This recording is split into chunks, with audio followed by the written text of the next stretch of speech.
All right, what is going on, everybody? Willis here. We are back with another First Descendant video. In this video, guys, I'll be doing my tier list for the game for launch. And yeah, we're going to be basically organizing everyone into a nice tier list, seeing who's S tier, A tier, B tier, all that good stuff. Now, once again, this is just going off my opinion. So if it does not align with yours, I apologize. Don't cry. This is just from my experience playing the game and obviously the past betas. So in this video, guys, I am going to be giving away a battle pass to one lucky viewer. All you got to do to enter is just support the video with a like, leave a comment, and make sure to subscribe. I'll probably end up picking the winner from someone in my Discord, so be sure to come and join that as well. And yeah, let's jump into it. So you're probably new to the game, or maybe you're just curious to see who is good in the First Descendant. Hopefully I'm here to help you out with your decision on who you want to pick. But once again, everyone I'm about to order in this tier list is simply from my opinion and my experience with the game. So I guess let's jump straight into it. Now, as much as I would like to explain every single character in the game, I just want to make this a sort of short, concise ranking for the best characters for you to choose. So starting off with Lepic. So we can basically describe Lepic as a AoE damage dealer. He does nice explosive damage. He can boost attack. And yeah, he's just got like nice high damage bursts. So really good strengths, which Lepic has, is he has a really good versatile grenade and it has strong AoE damage. Obviously, his weaknesses, he can't really support the team much. So in team play, he doesn't really shine that well. He has limited team support capabilities. Now, if you are playing in a team, his role would basically be mob control. He basically will pair well with characters who can basically just pull the enemy aggro. If he's the center of attention, it's going to be a bad time for Lepic. So overall, Lepic is a great pick, especially for new players coming to the game. He has a simple kit and he's a pretty decent character. I'm going to place Lepic in sort of, I would say, low A tier. So coming up next, we got my boy Ajax, probably one of the coolest looking descendants. So Ajax is a tank. He is good for shielding the team, protecting everyone, boosting HP, defense. He's good for just knocking down enemies. And yeah, he has a really insane bubble shield ability, which can save your team in a sticky situation. So strengths, he's got strong defensive capabilities and crowd control. Weaknesses, he has limited damage output. So he is mainly there for the tank of the team. Now, I'm sure someone out there is going to be crazy and do some max damage Ajax build. Go for it. But as of right now, he is probably one of the best tanks in the game if you love the tank role. And for this reason alone, I'm putting Ajax in S tier, just because I personally think he is one of the best tanks in the game, mainly because of his shield walls and his bubble shields, which can protect teams. So one thing I wanted to mention, you guys are probably curious about the ultimate characters and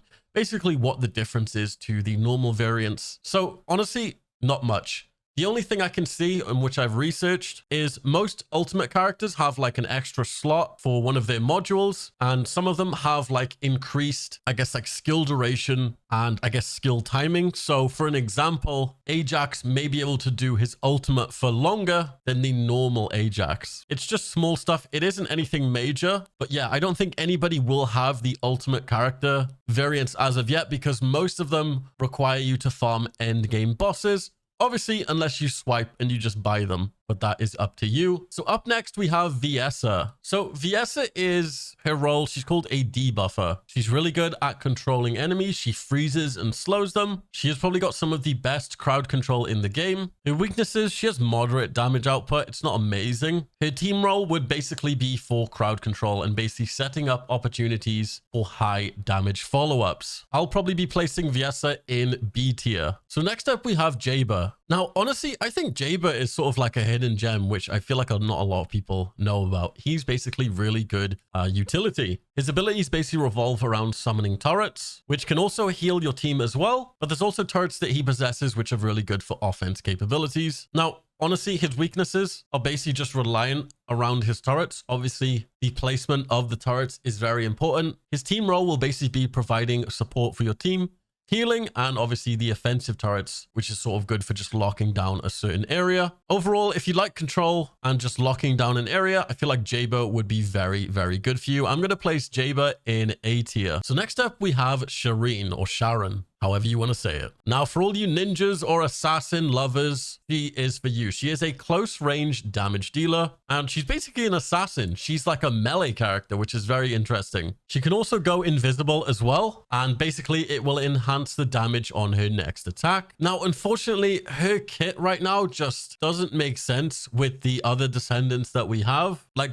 she'll basically be good for taking out, obviously, the high priority targets, and she basically benefits from teams that can distract enemies. So for this reason, I feel like she is probably one of the worst descendants in the game. This may change in the future, but as of now, I really haven't seen many, like if not any people play her. So I'm going to be placing her in D tier. So next up, we're going to be talking about Gley. Now, for those of you guys who played the past betas, Gley, believe it or not, she had one of the strongest builds in the game. It basically allowed her to have unlimited heavy ammo for snipers, rocket launchers, and she was nuts. Like the unlimited Gley ammo build was crazy. Now, I have heard recently that this sort of got nerfed. Some of the mods required, I think, got nerfed, and I think Gley got nerfed as well, but I still feel like she is extremely powerful. Me, myself, I am currently building Gley just to sort of test if she is still as powerful as she was in the beta. So for this reason, Gley is nuts because, like I said, she can basically give herself unlimited ammo. She can boost her attack. Having unlimited sniper ammo with like weak spot damage build is crazy. So for this reason, I'm putting Gley in S tier. So next up, we have Blair. So any Full Metal Alchemist fans out there, Blair is essentially a crazy alchemist wizard, let's call it. He is the dot dealer. He does fire damage. And yeah, if you just love setting people on fire, I feel like Blair is for you guys. So he can actually create fields on the ground where it's basically burning. He can absorb flames as well. But what he can also do is, like I said, he can absorb the flames and basically give him a defense buff for a certain amount of time, which is pretty nuts. So the strengths, obviously, of Blair is he's able to do a lot of burn damage. Big area, sort of slow damage, but a lot of damage. His weaknesses, he has a low defense and HP, and he also has very long cooldowns. Now, his team role would basically be just the dot dealer. Dot up every single enemy you can, and then basically absorb all the flames, buffing yourself to make you more tanky. He's almost like a tanky sort of dot dealer, let's call it that. I'm going to be placing Blair in B tier. So next up, we probably have the most played character currently, and probably someone I have the most experience with is Bunny. Bunny is the speedster. She is the super fast running, big booty anime girl that everyone is picking right now. From the simple fact is, she is cool as hell, let's be honest. Who doesn't want to run at 1,000,000 miles per hour while dealing a ton of damage to enemies? Now, her role is essentially nuker. She nukes targets. She just destroys everything. She's good at like ad clear. She's good at even nuking down high priority targets with her ultimate, which basically fires a massive huge laser beam, which is honestly fun as hell to use. But yeah, her job is basically to not stop moving. If you are standing still on Bunny, you're doing an awful job. You basically need to be running constantly because one of her abilities actually makes it so the more you run, the more electricity you generate, and the more damage you can deal with her ult and obviously her other abilities. Bunny, I think, is probably the highest damage ad clearer in the game, or the best, the quickest. So for this reason, Bunny is going in S tier. Next up, we have Freyna. So Freyna, just like Blair, is a dot dealer. Her job is basically, yeah, to apply poison to all of the enemies. She can create poison clouds that basically poison enemies. She deals AoE poison damage, and she's got some really strong damage over time abilities. That's one of her main strengths. Now, her weaknesses is less immediate damage, obviously, compared to the burst DPS. Like Bunny, she's not able to just do like a burst of damage. Her damage is slow, just like Blair.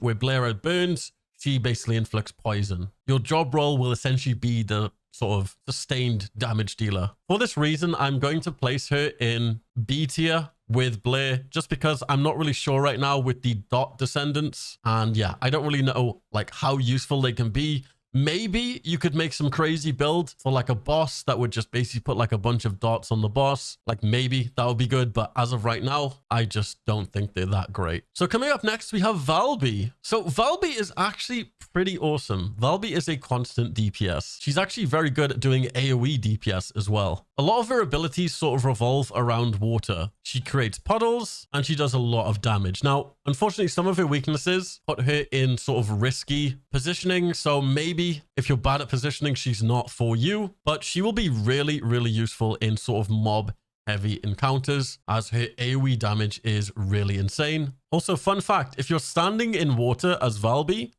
she uses less mana. So try and stand in water if you're playing Valby. Just from the fact that Valby is probably one of the best AoE damage dealers, I'm going to place her in A tier. So next up, we have Kyle. Yeah. I don't know. I just think this is funny. Everyone's got these really cool names, and then it's just Kyle. Okay, Kyle, honestly, is cool as hell. If you want to be Iron Man, here's your chance. Kyle is a bruiser. He can fly around. Yeah, he can fly. Pretty nuts. But yeah, he's also, I guess, a tank as well, similar to Ajax. He can make shields as well. So like this bulwark thing that he can put up. And his ultimate allows him to fly. When landing, he deals damage in an area around his landing zone.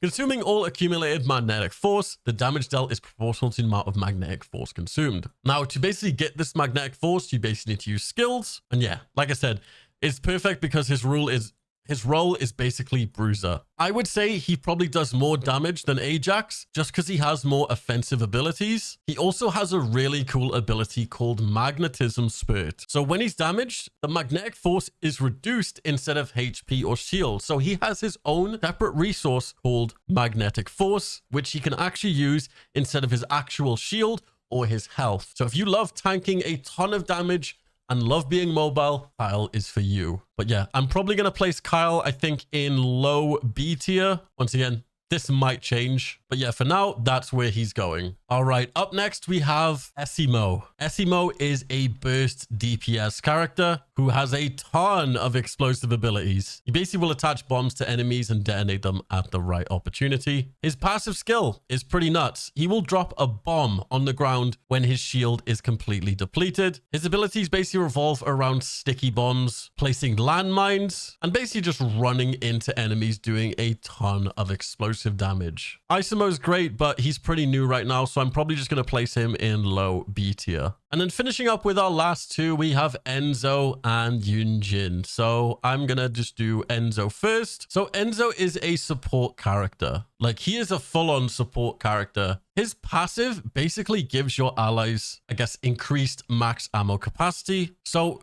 unfortunately, he will need to be played in a team. He's not really the solo character, as most of his abilities basically revolve around helping your team. His ultimate basically summons a small supply ship, which periodically provides supply bullets and grants perfect support to allies. So yeah, he is the full-on support bullet-giving unit. I'm probably going to place him in C tier, just because you probably need a very organized team to play him in. And then finishing up with Yujin. So once again, Yujin is a support character. She's basically a healer and she uses these drones to heal allies.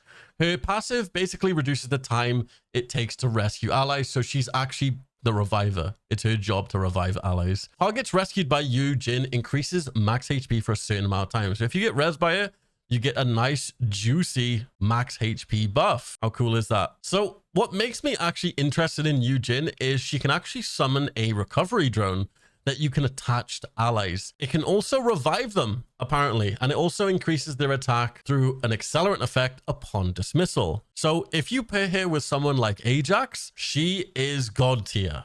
Like, she, I think, is probably going to be one of the best support units. This little drone that follows you around is crazy. She also has this serum, which can obviously decrease defense on enemies, so she can actually debuff enemies. And basically, her ultimate will heal herself and allies, granting purification and immunity to remove and prevent debuffs. So for the endgame bosses that give you debuffs, she is going to be god tier at removing these. And I feel like most endgame teams, you're going to have a Yujin. So purely from this reasoning, I'm going to put Yujin in high A tier. But yeah, that's essentially been my list. I honestly don't think I need to put in the ultimate variants. Just purely from the fact is there's nothing really that much different. They just get a bit extra stats and obviously the extra module. But yeah, I feel like this is a pretty solid tier list. Once again, this will probably change in the future once we get some crazy builds. But yeah, I've probably dragged this video out way too longer than I have. So yeah, I'm just going to wrap it up here, I think.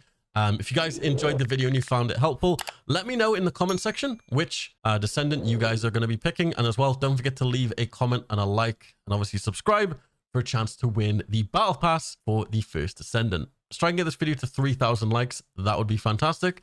And I will see you guys in my next video. Peace.